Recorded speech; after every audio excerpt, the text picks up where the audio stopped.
మీరు అన్నారు Virinchi hospital chairperson గా వదిలేశాను అని. అంటే ఎందుకు పూర్తి స్థాయిలో రాజకీయాల్లో ఉండాలి, ప్రజలకు సేవలు అందించాలి అని చెప్పి వదిలేశారా? అంటే రాజకీయాలు అనేది ఒక టైం పాసో, హాబీనో, పార్ట్ టైం జాబో కాదు. రాజకీయం అనేది సామాజిక సేవకు తర్వాత స్థాయి. అది సమాజ సేవ అనేది మనకి ఎంత చేతైతే అంత చేయగలుగుతాం, మనకి సమయం ఉన్నప్పుడు చేయగలుగుతాం.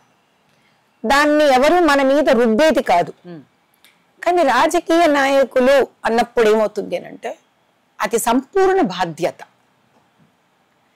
అది ఒక రకమైన ఆప్షన్ కాదు, అది ఆప్షన్ కాదు, అది చాయిస్ కాదు.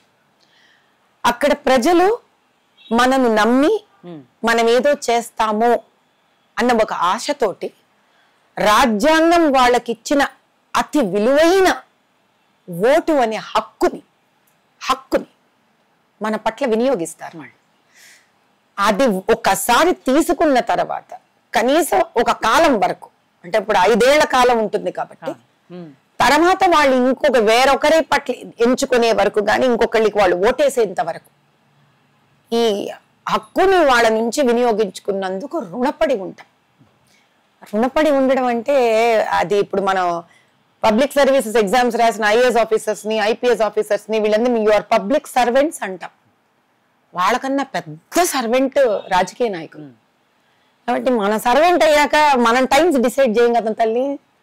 మనం పనివాళ్ళం అయిపోయాక ప్రజలకి మరి వాళ్ళ దొరలు అయిపోయాక దొరలు నిర్ణయిస్తారు ఎప్పుడు పోవాలి, వాళ్ళ చేతిలో అంతే. ఇంకా తాళంచో వాళ్ళ చేతుల్లో ఉన్నట్టే.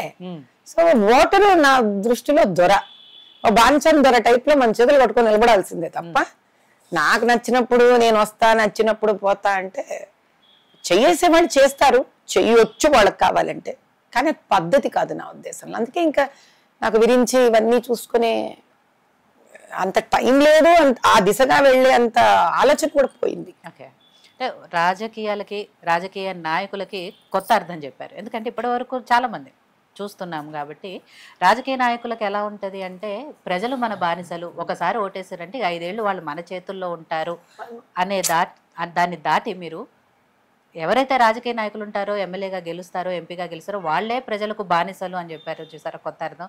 నిజంగా అదే కావాలి కూడా. అలాంటి రాజకీయాలు, అలాంటి రాజకీయ నాయకులే కావాలనుకుంటున్నారు కాబట్టి ఈరోజు మాధవీలత గారికి జనాల్లో అంత ఆదరణ ఉంది.